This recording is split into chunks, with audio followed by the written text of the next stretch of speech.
I predicted the Chiefs. I feel sorry for Brock Purdy. I know he's I would. Till the third quarter, I followed it after just the next week. Somebody about my kids. It's funny, no? Yeah. I take my 3-year-old with me or my 6-year-old, and I crash before the other ones. Yeah. I feel sorry for Brock Purdy.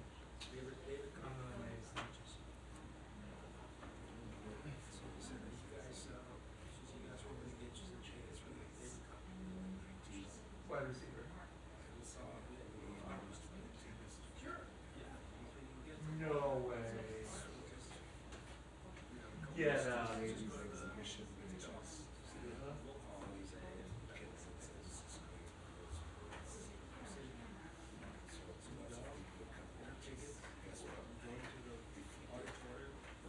We just needed Cherry Rice. No, I need it. And then he comes out. What? Get out of here.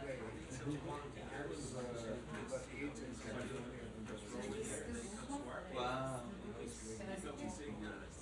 Yeah.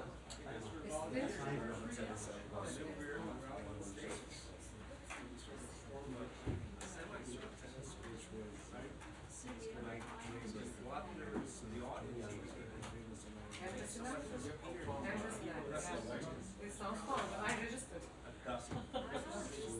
You still have his contact? I still have. Yeah. Yeah. What do you remember?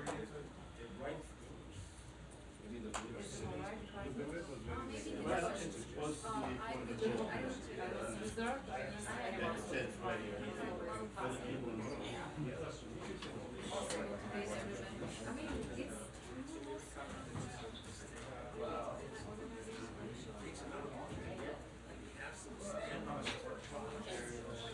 Beat him in tennis.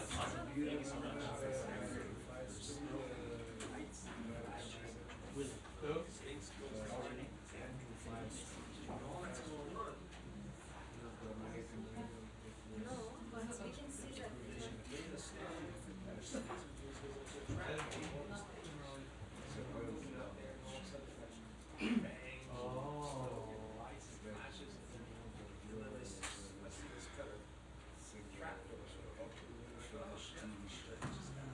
I know that. I didn't know it was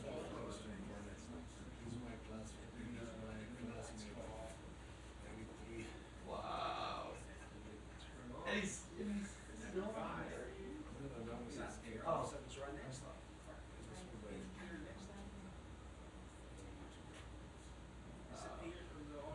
you're friends with the famous people. Wow. I see you. Get any pictures.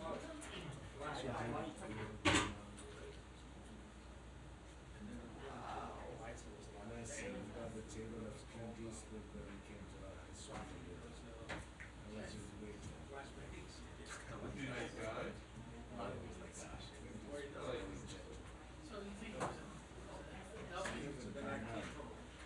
What?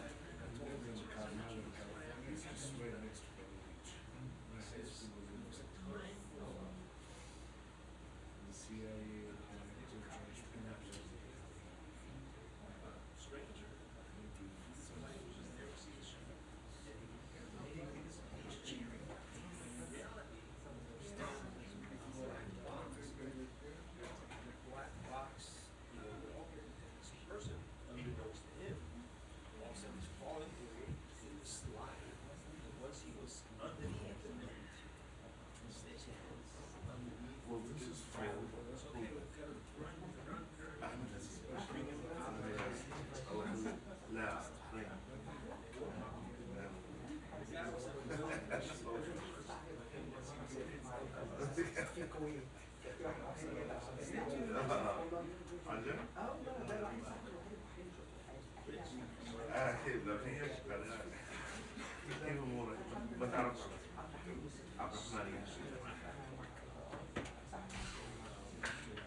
سعيد هو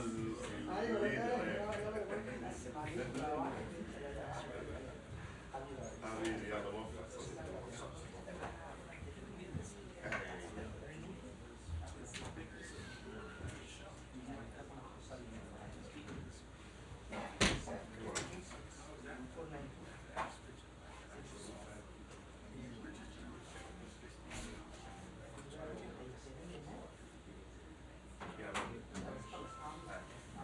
عبد الرحمن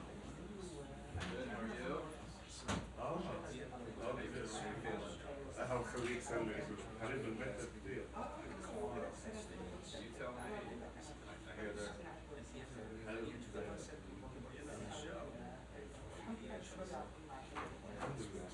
شرفنا بالمساعدة You guys have contact with each other. You're in more institutions with you and the. and it flies from the States and be like the try to put their shit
All right.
Hello, everyone. Afternoon. Happy Monday. Happy day after the Super Bowl to Chiefs fans. Condolences to the are you a 49ers fan? Yeah. So am I, Saeed. We have an issue in which we agree. Vadon is a lot of 49ers fans in this room. Well, condolences to all my fellow 49ers fans. The only thing I will say, if any of you thought that Patrick Mahomes wasn't going to do that at some point, then you haven't been watching Patrick Mahomes for very long. Anyway, on to the topic at hand. I'm going to start with some opening remarks. We are pleased today to welcome Dr. Kurt Campbell as Deputy Secretary of State, following his confirmation by the Senate on February 6th and swearing in this morning.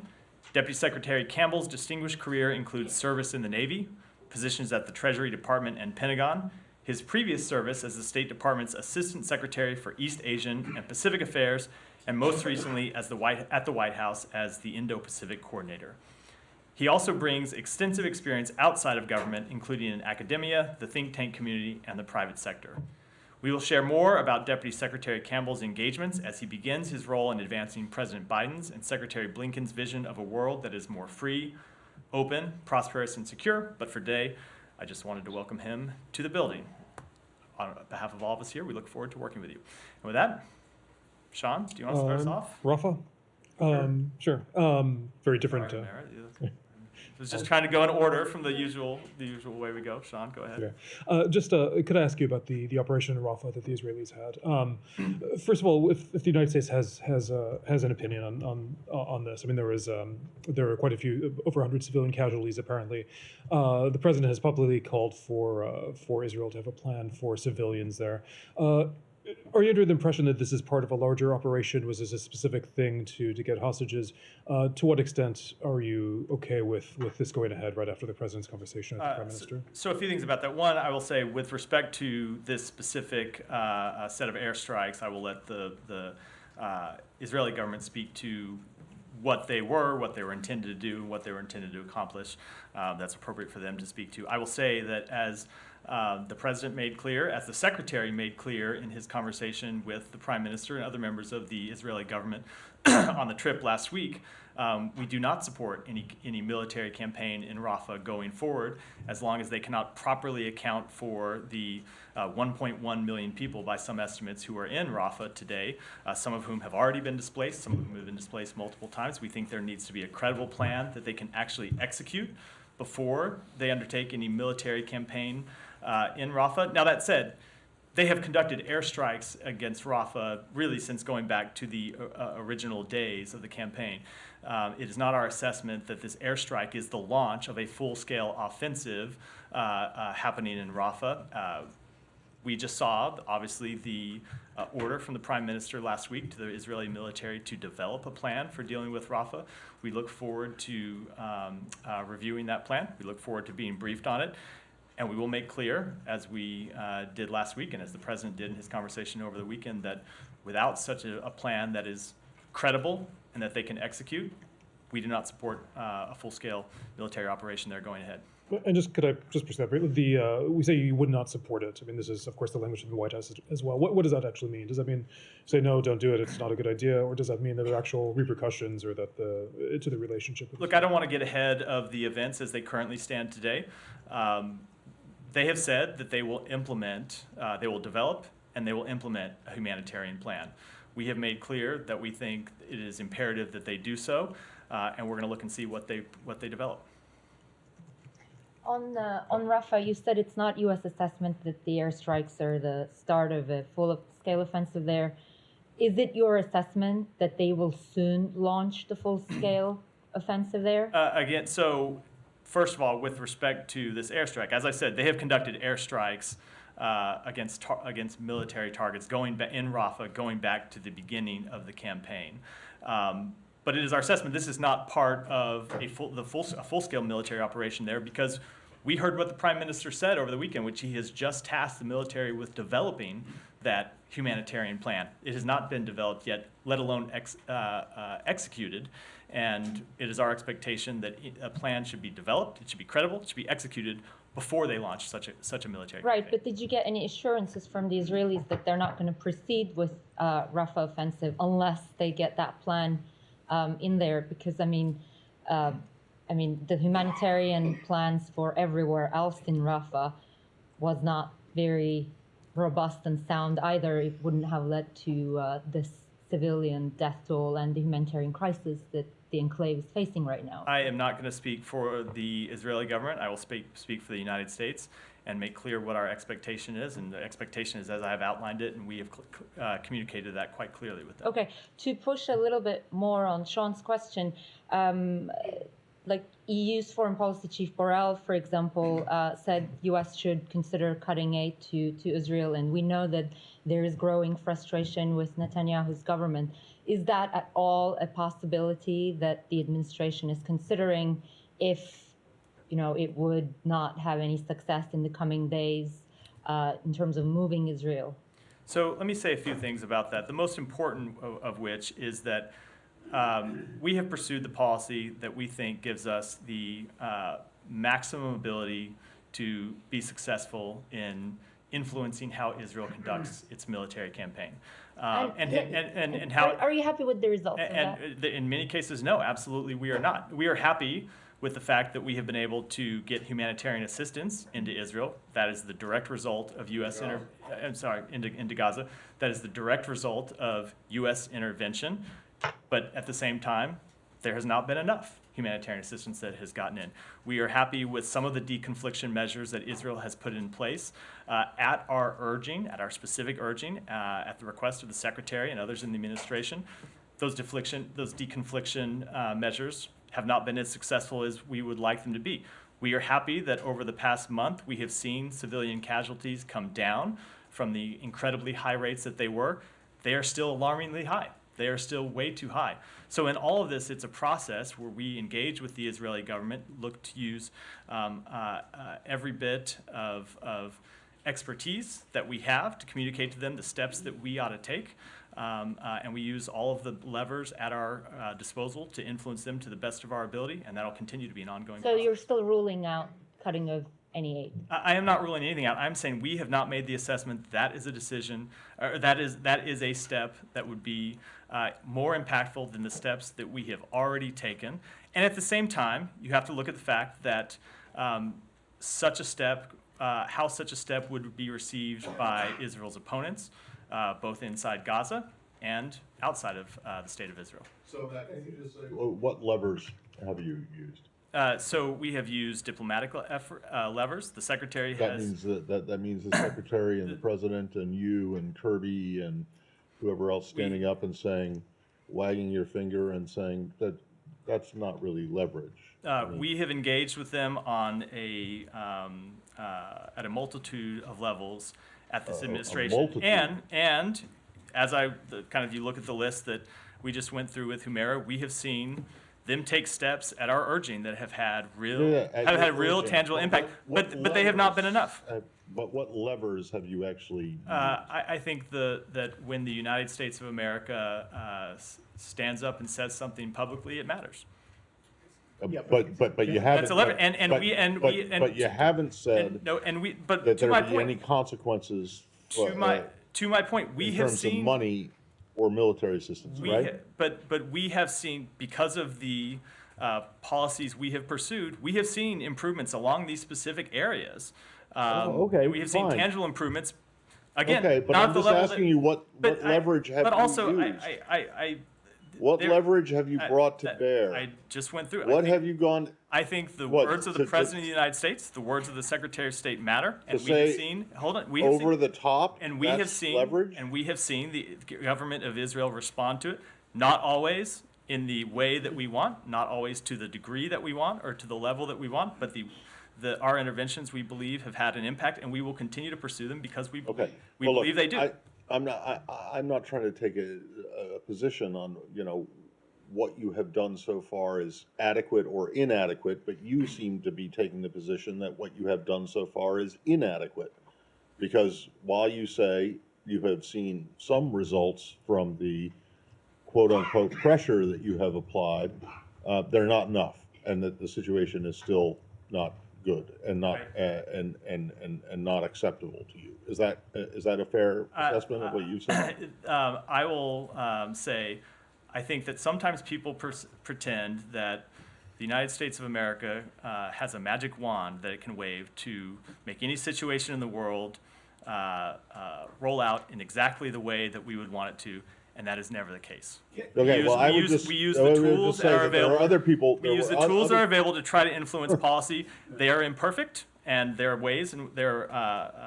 ways in which we have been able to show tangible results and more that we want to do, and that is why we continue to stay Okay, engaged. but there are others who would say that you have a multitude of billions of things that you could use to, I'm aware. yeah, exactly. So, and you haven't used those. That As correct? always, when we look at all of the tools in our at our disposal, we have to look at the upsides of using them, and we have to look at the downsides in making those determinations. So, Now, but correct. the answer is no. It is You not a haven't. determination we have made at this point. No, no, no, no, no, but but have you gone to the Israelis and said, look, if you don't, do what we think you should do, or, at least take our position into account, there will be some kind of tangible consequence other than the finger wagging and the president saying this is over the top. Is there any real oomph? I am not going to get into the private conversations that we have with the government of Israel, but they are quite clear about our positions on these matters. Can I really follow up No. on this point? Can I follow up? on this Mayor, were you done? Yeah, go ahead, point? Say. Okay, if with the indulgence of my colleagues. Now, to Matt's point, the President of the United States of America went out and told the entire world, Israel's conduct is over the top. Israel's conduct is over the top. So if it's over the top, what are you willing to do to make it go under the top? We are going to engage with them on specific areas where we expect to see improvement. What kind of improvement? I mean, we saw yesterday that We wa- they bombed, So- they killed 120 people, maybe a lot more. We don't know how many injured and so on, or how many among the injured will end up dying and all these things. And you're saying that this is, just what you said. You said that we've seen them bomb Rafah, all throughout. Does that make it okay? Does that make it okay when everybody, including the Secretary of State, including the President of the United States of America, including many leaders in this country, have said, you should not attack Rafah, period. Or you can attack it by air? Is that it? We have always said that they can attack legitimate military targets, and we want to see them take every step that they can to minimize civilian casualties. As I just said, we have seen civilian casualties come down, but as you and I as you and I have discussed many times in this room, Saeed, they face a very difficult situation in that Hamas continues to hide itself among the civilian population. If this was a war being fought on a battlefield where Hamas would come out and fight, it would be a much different scenario. Unfortunately, it is not. So Israel faces a very difficult situation. Doesn't lessen their need to do more, and that's why we continue to engage with them on this question. But the fact is that you do have a magic wand. You have a huge, big magic wand. And that magic wand... I'm glad you think it's a magic It wand, is a Saeed. magic wand. I don't It is a think magic people share that wand, assessment. but it's real. It's substantive. But it is you a know. wand. It's a wand. I mean, we're talking about billions of dollars that are approved to make this war keep on going. While in fact, we have seen reports from the United Nations that telling you are a shake away, Matt, from starvation in Gaza. Nothing is going into Rafah. No aid. None of this is going on. I mean, there are so many things that are going on at the same time that the United States can, in fact, use its magic wand. So, Saeed, we have used a number of levers at our disposal, and that is why humanitarian assistance is going into Rafah. In fact, your contention is not true. There were nearly 200 trucks that are going into Gaza. There are nearly 200 trucks of humanitarian assistance that went into Gaza yesterday. If we want to go back to the beginning, it is because of the intervention of the United States that humanitarian assistance is going in. We continue to call for more. When the Secretary was there last week, he raised directly with the Prime Minister that we want to see Erez Crossing open so that we can continue to do more.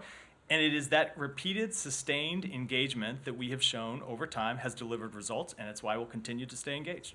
Do you expect that Director Burns is meeting tomorrow or scheduled meeting tomorrow in Cairo will produce anything? What is the feeling in this building on the ongoing discussions? So first of all, I'm going to look around and remind everyone that I'm the spokesperson for the State Yes, Department, absolutely. not I any other understand, agency. So I'm not but- going to speak to the travel of. Well, you're the highest members government spokesman in Members this of world. members of other agencies in the government. I will say generally as it relates to engagement over the release of hostages.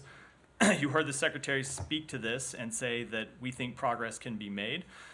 There were a number of really untenable items in the proposal that came back from Hamas, but we do believe that a deal is possible, and we're going to continue to pursue it from this building as well as from others, because we think the benefits of a pause and a deal for hostages are tremendous. Not just obviously for the hostages who would be released, but also for the humanitarian effort in Gaza and for our ability to begin to pursue a real and lasting, sustainable resolution of this conflict. Yeah. I mean, is there any contradiction in that? I mean, the Israelis taking military action to free hostages. Do you think that affects at all the deal that's on the table or the deal that's being negotiated for? I don't think it shouldn't. I think the Israelis are well within their rights to do everything in their power to try to get back the hostages that were taken from Israel and continue to be held, have been held for far too long now, and it should in no way impact the negotiations. Olivia, go ahead. Oh, sorry, Jen. Olivia, go ahead. Come to Jen. Just one point of clarification, because our understanding is that there's not yet a clear commitment from the Israeli government to have representation at these talks in Cairo. Understanding you're not their spokesperson, are you relaying to the Israelis the importance of participating in these talks in order to achieve any outcome? I'm not going to obviously not speak for them, but I'm also not going to speak to our private negotiations. But obviously, we do believe that these discussions are important.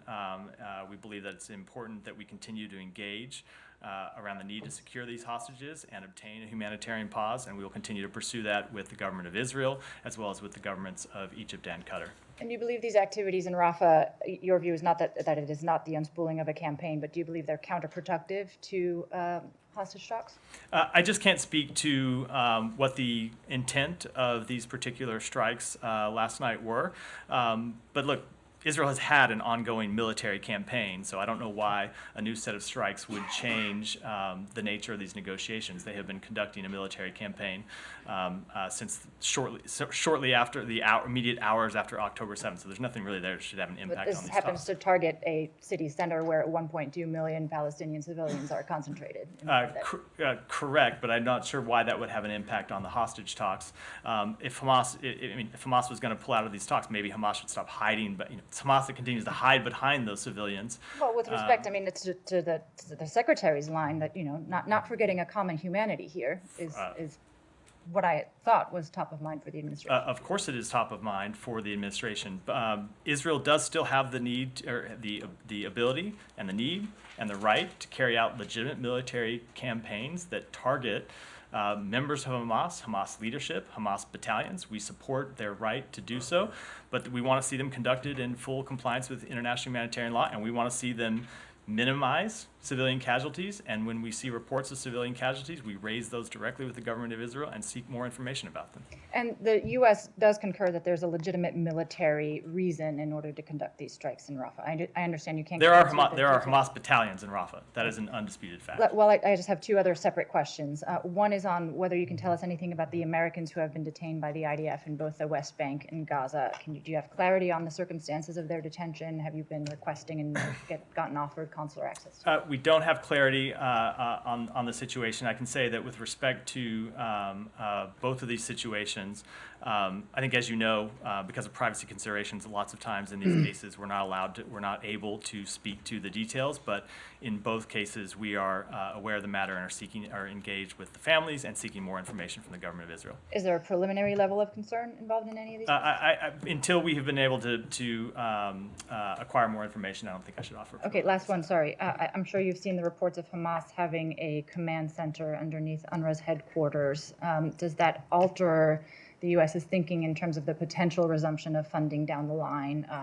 Is it being linked at all to the issue of the 12 employees who are alleged to have involvement in October 7th? So we believe that's a matter that needs to be investigated, and we have sought further information from both the government of Israel and from UNRWA itself. We'll continue to engage with them to seek out more information. With respect to the investigation that the UN is conducting, clearly this is the type of thing that they ought to look at. Their investigation ought to look at both the circumstances of the 12 individuals who were reported to have participated in the October 7th attacks, as well as any other Hamas infiltration or involvement with UNRWA. Thank you. Yeah, go ahead. I'm good, Jen. Yeah. Have you gotten any information from the IDF on these 3 American citizens? Have they acknowledged that they are detaining them? Again, as I said, I have to speak with some generality here because of the privacy considerations. As you know, we're just restricted by law from what we can say. Due to privacy law, I'm just not able to say any more other than that we're seeking more information from the government of Israel. Sorry, on the UNRWA headquarters, are you saying that you accept that you believe you have no reason to doubt the Israeli claims that there were? No, I said we're seeking more information from both the government of Israel and UNRWA about the matter. So you're not entirely sure yet? But the point of seeking information is to get that information and Well, make an assessment. Fair enough, but Yeah. I just wanted to make sure I understood your Yeah. response. Thank you. And then on Yeah, the go ahead. Rafah situation, the Egyptians have reportedly threatened to pull out of the Camp David Accords if Israel is to move forward with this full-scale operation in Rafah. Is this something that's been conveyed to the U.S.? How concerned are you about the collapse of this? Look, I just think that gets several steps beyond where we are today. I think where we are today is that we have said we want to see a credible humanitarian plan developed, one that can be executed before any operation proceeds. The Prime Minister has asked the Israeli military to develop such a plan. We are a long way ahead of being able to talk to what potential ramifications are, and I don't think it's appropriate for me to speculate on those today. And then I have one on non-Middle East stuff, if you Okay, want to come I'll back. come back to you. Go ahead. There is some reportings that the plan that Israelis are working on for Rafah is to build a tent city by Egypt and funded by the United States and some of your GCC allies. Are you aware of this reporting, and is this something that you can support? I'm not aware of that reporting. I would say that again, we're it's not quite, maybe not quite far down the road as Jenny's question, but a little further down the road than where we are today. The Prime Minister has just asked for this humanitarian plan to be developed yet. Our understanding is it's not yet been developed. We certainly haven't seen it. So we will look to see what the government of Israel develops and we're prepared to react to that, but I don't think I'm ready to react to any But what plan, in your assessment, what this plan will look like? I don't know what the plan is going to look like because We are not the ones developing something will be it. I will acceptable say to you. what we would expect for any plan is that it have a credible means for dealing with the hundreds of thousands, probably over 1 million people who are currently in Rafah. Something that puts civilian protections first and decides or ensures that civilians are protected, that they have a chance to get out of harm's way, that they have access to food and water and medicine. All of those are the elements of any type of plan that we would find credible. But importantly, it has to be a plan. I keep using this word because I want to make sure everyone hears me. Not just a credible plan, but one that can actually be executed. So just to make a fine point on this. So are you saying that you are not opposed or would not be opposed to paying for whatever Israel's plan is to whenever it comes out? I was. I mean, do they have to pay for anything? I was mean, commenting. they're the ones who are doing this. Do they? So or we are you getting. in the GCC are going to pick up the tab for all of it? I am not aware of any proposal for the United States. No, I know, but are you opposed to paying for? Matt, I don't even know what the report he's referring to is. I have heard. Hold on. I know, but you can. Is the United States prepared to pay for the plan that Israel may or may not come up with for the evacuation of civilians? That has not been the role of the United States in this conflict. I do not foresee it being the role of the United States in the conflict. That said, the reason why it's hard to answer any kind of thing definitively, we provide money to humanitarian partners in the region, and they do things like provide food and water to people who are in Gaza, so that you could see how that kind of funding could be used in that regard. But not specifically to the way you propose it. Yeah, go ahead. Two quick ones before we close the loop on the hostages. What is your understanding, or like, do you have a timeline on when you're expecting a response from Israel on the Hamas counter proposal? I don't want to put any kind of timeline on it. No. Right, but you are expecting them to come back with a response to the Hamas counter proposal, so that this would we want so that you can pursue these. We want to see these discussions proceed. We believe that progress can be made, and I will leave it at that. Okay, one more.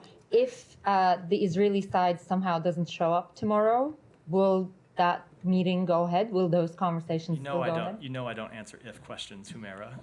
I try. I do. We all try. I do. Michelle, go ahead. Do you have any updates on U.S. efforts to push forward the two-state solution and the normalization between Saudi Arabia and Israel? I don't have any updates beyond what the Secretary said, but if you tuned into his remarks in the region last week, he made very clear that this was the subject of conversation between him and his Arab counterparts when we traveled to Saudi Arabia and to Qatar and to Egypt, and it was also the subject of our conversations with the government of Israel. He has been engaging with partners in the region to talk about plans for Gaza, for the reconstruction and the rebuilding and governance of Gaza after this conflict. And one of the things that we have heard from partners in the region, including most notably from Saudi Arabia, is that a path to two states has to be a part of that. And I say most notably because the Crown Prince of Saudi Arabia has made clear that in order to pursue normalization, they expect to see a time-bound, irrevocable path to two states. And so we had those conversations last week, and we had them with the government of Israel, and we will continue to have them in the weeks ahead. Thank you. One quick one. Yeah, go ahead. I want to ask you about the decision of Qatar to release 8 foreign personnel to India. Have you seen that reports, and what's your thoughts on that? I'll have to take that back and get you an answer. Yeah, go ahead. Thank you. Two questions, one on Gaza and one on Turkey, if I may. On the killing of 6-year-old Hind Rayab after an Israeli tank targeted their family car in Gaza, the Geneva-based non-profit Euromed Human Rights Monitor determined that the IDF is responsible for the bombing of the ambulance that attempted to rescue Hindi. And it also reported that American-made weapons was found at the bombed ambulance. Have you seen that report, and do you have any response? Yeah, we are devastated about the reports of the death of Hind Rajab. I will tell you that I have a little girl that's about to turn 6 myself, and so it is just a devastating account, a heartbreaking account for this child, and of course there have been thousands of other children who have died as a result of this conflict. And every one of them is a tragedy that I know, I can tell you, everyone in the United States government feels quite deeply. We have asked the Israeli authorities to investigate this incident on an urgent basis. We understand that they are doing so. We expect to see those results on a timely fashion, and they should include accountability measures as appropriate. And do you have anything to say on that? You know, American-made weapons were found at the site. I just don't. I'm not able to verify. Is the U.S. assessing whether or not Israel is using that weapons in accordance with the laws of war? We always expect that they use all weapons, whether they be provided by the United States. But are you making an assessment on that? Let me just say, I think this is an important distinction because we get asked this question. Whether weapons are provided by the United States or that they have acquired through some other method or whether they manufacture them themselves, it is our expectation that they use them in full compliance with the laws of war, and we engage with them on that matter. But I don't think I can offer you an assessment on this particular one because, as I've said, we've asked them to investigate, and they have said that they would do so. We want to see them do it as quickly as possible, and I don't think I should speak to it before that investigation. Just a quick one on Turkey. The F-16 sale has been approved over the weekend as there was no objections from Congress. Do you have any comments on that? I don't. I'll have to check that and get back with you. Obviously, we have made quite clear our position that this sale should move forward. But have you heard back from the Israelis yet about the demolition of the university in Gaza? Let me check and get back and get you an answer. Or any of the other investigations? We have heard back from them on a number of different things that we raised with them. Well, have you gotten anything definitive? With respect to the specific one, let me find out and get you an answer. Go ahead. Thank you, sir. So what is your overall analysis on Pakistani elections? Despite all efforts of rigging, Imran Khan came out as the winner. What is your overall analysis on the elections? I guess you didn't read my statement that we put out on Friday, where I spoke to our analysis of this. But now the results are... Sure. Let me say that we congratulate the Pakistani people, first of all, for participating on the election on Thursday. That includes poll workers, civil society members, journalists, and election observers who have protected Pakistan's democratic and electoral institutions. We did express concerns publicly. We also expressed those concerns privately and joined the EU, the UK, and other countries in doing so with some irregularities that we saw in the process. We've conveyed the need for the Pakistani government to respect the will of the election.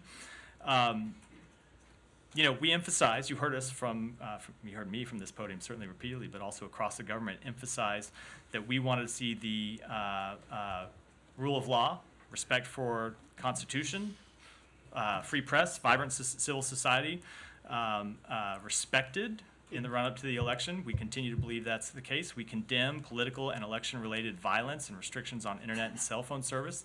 Those negatively impacted the electoral service. The claims of interference and fraud that we have seen raised, we want to ensure are fully investigated by Pakistan's legal system, and we will be continuing to monitor that in the days ahead.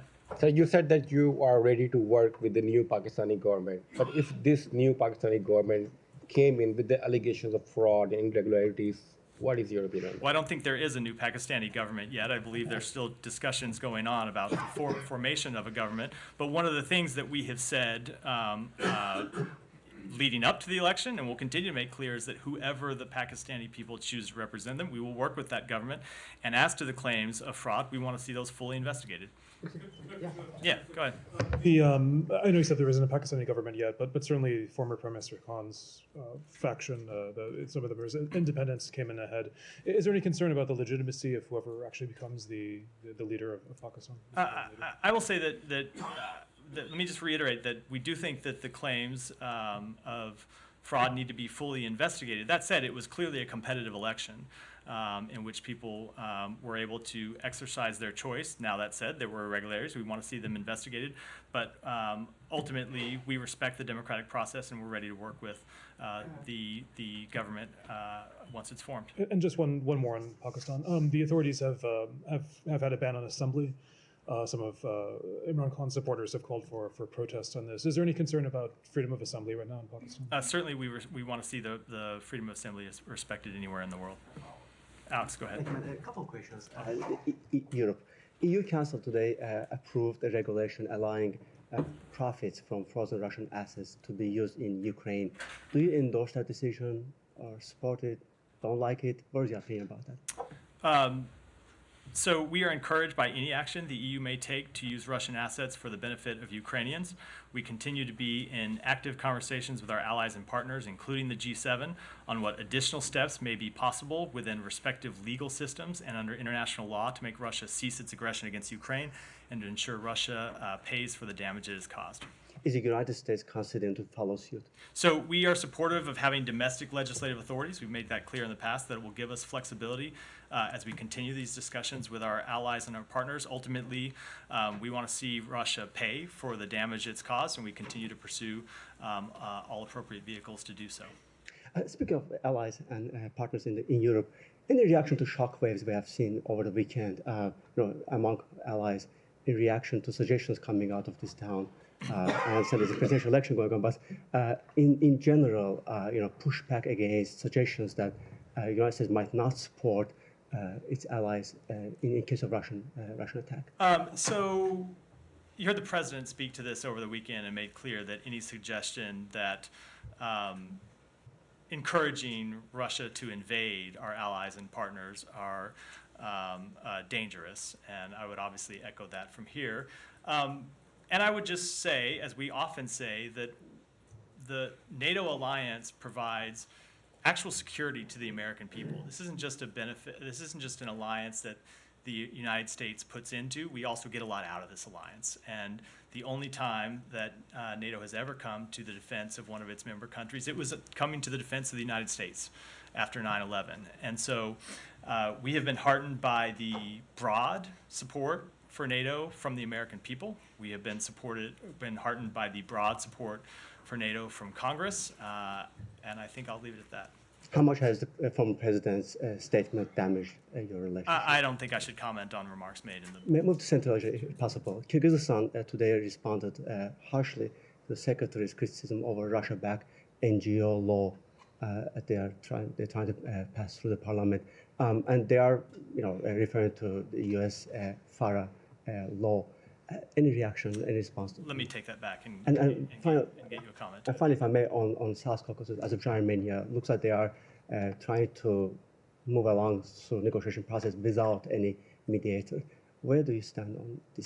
I don't want to comment on that specifically, but I'll say that we do obviously support continued dialogue around that issue. We believe it's the best way to reach a sustainable end to the conflict, and we will continue to pursue it. And Azerbaijan has. You said several times that you want Russia to pay for the damage that it's caused. Is that because you see them as the aggressor here, or they are the aggressor? They very much are the aggressor. Yeah. Okay. Well, so what about in other cases, like after World War II?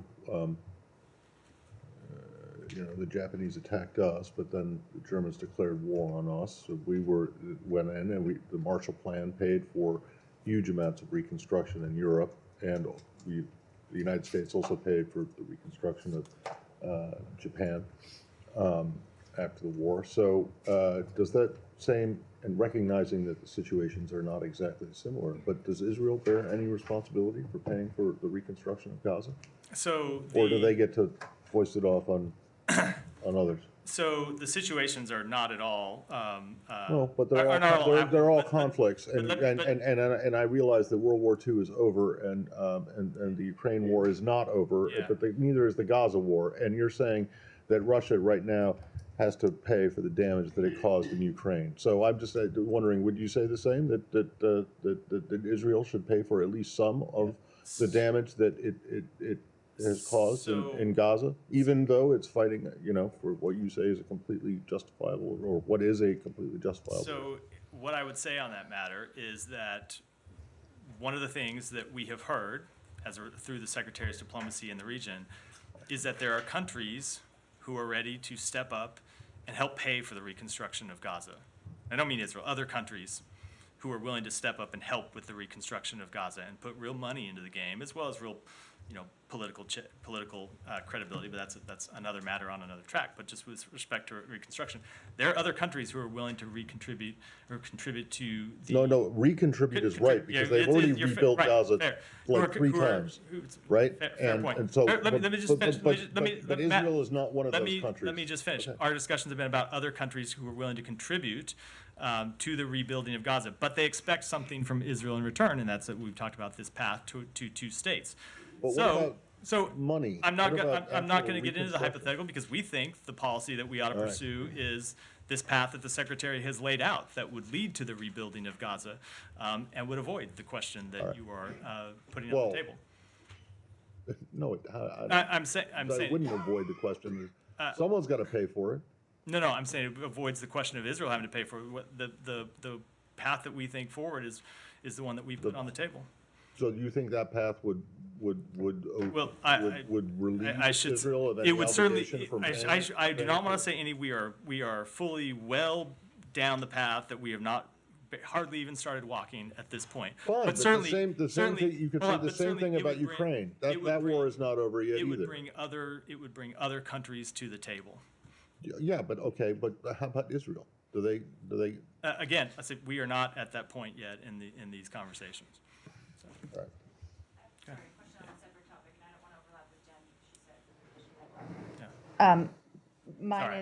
Mine is on this flurry of mixed reports that an American being held hostage by the Taliban, Ryan Corbett, may be released in the coming days. Have you looked into those reports? Is there any merit to them? None that I'm aware of. There's no.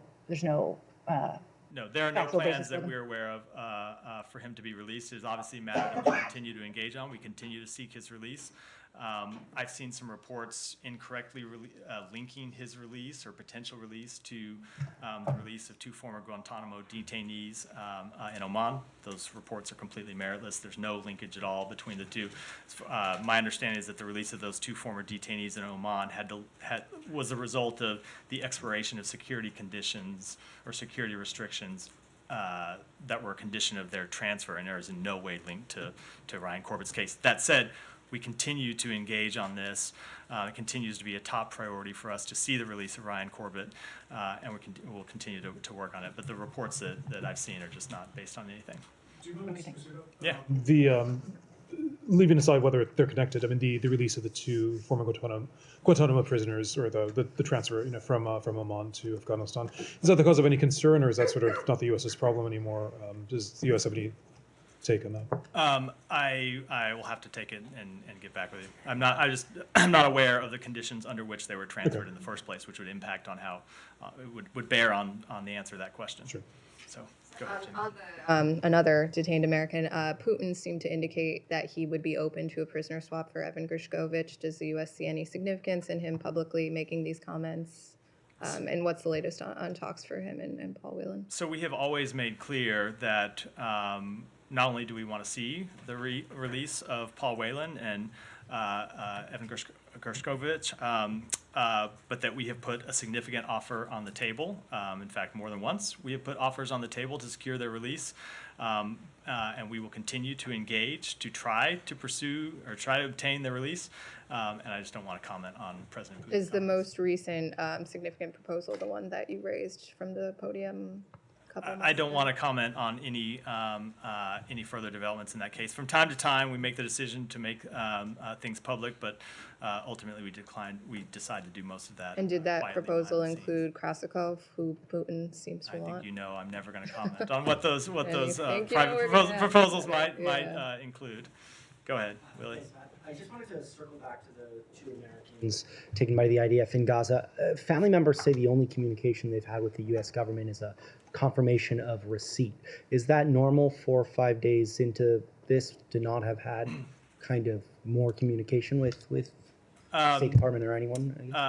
I really wish there was more that I could say.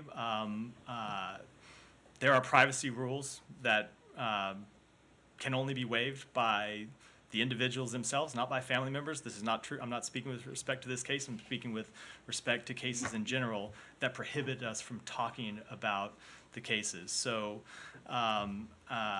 unfortunately, I can't say any more other than that we're aware of the matter and we are engaged with the government of Israel to try and learn more information. And Ryan, go ahead, and then we'll wrap for today. Yeah, wanted to pick up real quickly on your Pakistan comment. Correct me if I'm wrong. I think you said that the State Department hopes that the Pakistani courts will take a close look at this matter. You've also heard from a lot of members of Congress who have said there should be an independent investigation of the fraud before the U.S. recognizes any new government. I'm not sure if you saw this. The High Court in Pakistan just tossed out, most of the challenges, despite the fact that the media there has seen 100% of the returns, and the challenges are entirely legitimate. It's like not even a he said, she said. So the court process seems to already have played out. Does the State Department want to see an independent investigation, as members of Congress are calling for? So I don't know what venue's not the right word, but what body they're proposing to conduct an independent investigation would be. I'm happy to look at that if there's a specific proposal. Right now, we think as a matter of first course, it's that the legal system play itself out in Pakistan. That's the appropriate first step to take, and we think that's the step that should be taken. If there are additional steps that ought to be entertained, we're happy to look at them at that time. And the same question on Hind Rajab, though, to follow up on, I think, what the point Matt was trying to make.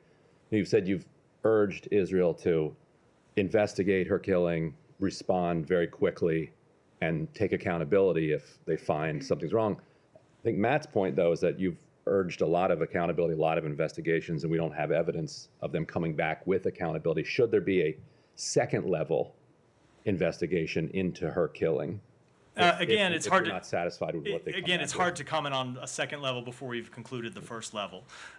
We want to see the government of Israel investigate this matter. If they find that somebody behaved inappropriately or violation of law, we want to see accountability.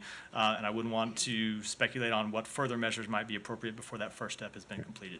With that, wrap for today. Thanks, everyone.